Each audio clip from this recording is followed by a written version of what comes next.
What's up, everybody? How's it going? Welcome to Cinemaholic Productions. My name is Spencer Henderson, and I am a Cinemaholic. I'm Ryan, and I'm a Cinemaholic. And today we are going to be talking to you about 3 movies that we saw today, 2 of which are Sundance movies. We're here at the Sundance Film Festival. It's like almost 1 o'clock a.m. right now, so it's a late session once again. But let's go ahead and get started. First, we're going to be talking about 20th Century Women, which I guess I should probably have this ready. It's late. We're not prepared. This is like the recap of day 1 of Sundance. So if this is what the rest of the week's going to be like, help us, please. Yeah, be prepared. 20th Century Women is directed by Mike Mills and tells the story of 3 women who explore love and freedom in Southern California during the late 1970s. Ryan, what did you think of 20th Century Women? I came out of it. This was technically the second movie we saw today. We have a separate review up for XXX, Return of Xander Cage, which was an awesome way to start the day.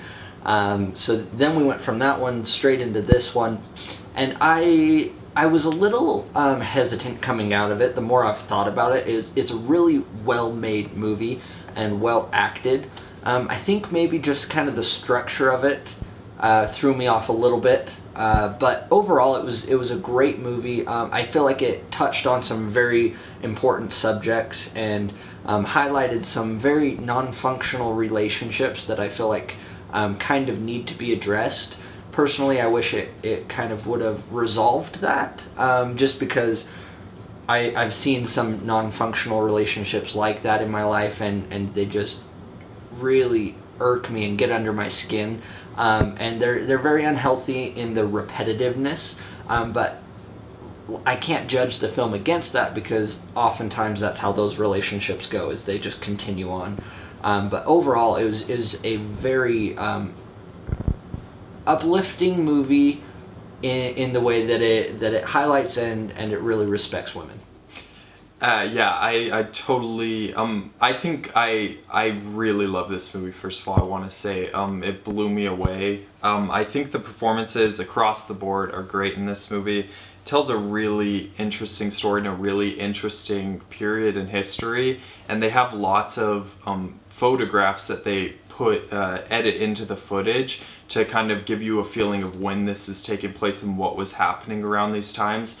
And one thing I really admired about this movie is the way that it showed the differences between generations and the distinctions and how they respond to certain things like music or just other aspects of culture.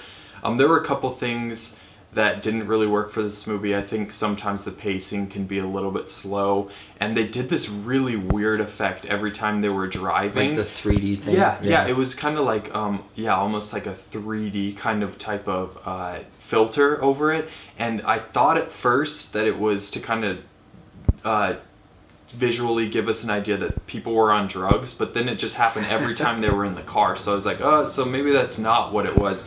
But I wanted to look up her name. Annette Bening, who's the lead actress, I think gives a great performance in this movie. I really like it overall. I'll score it first. I'm going to give this an 8.5 out of 10. Really, really admire and think that people should watch this movie. I'm gonna give it an 8 out of 10. Blah, blah, blah. It's 1 o'clock.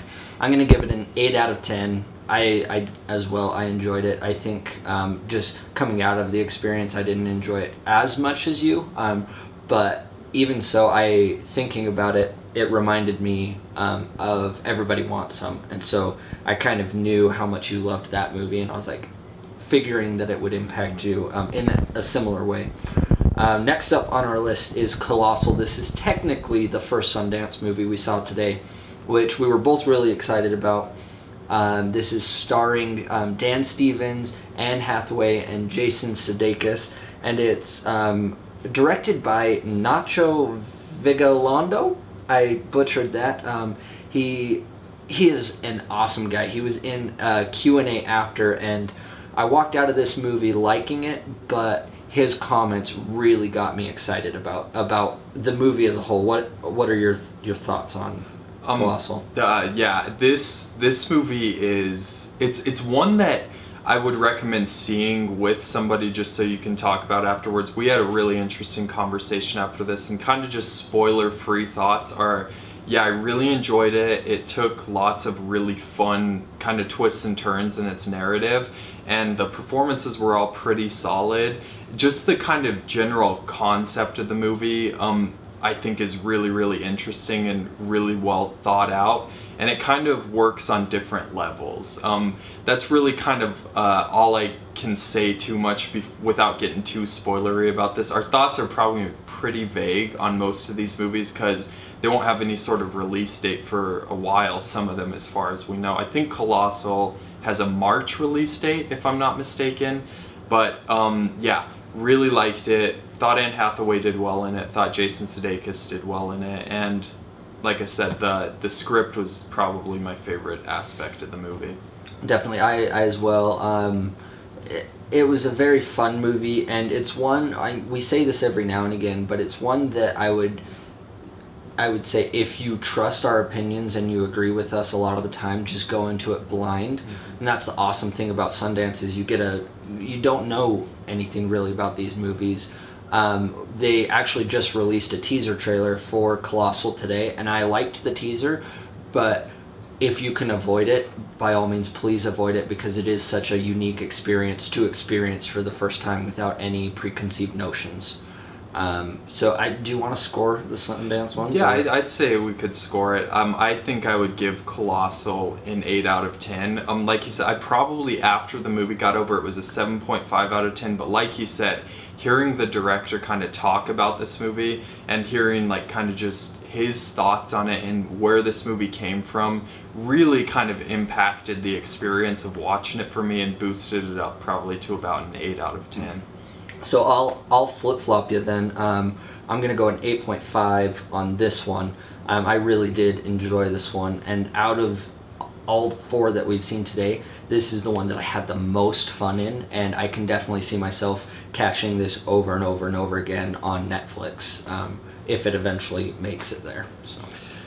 Okay, so the next movie we're going to be talking about is an Inconvenient sequel, Truth to Power. And it's the sequel to... Stand up and applaud this now.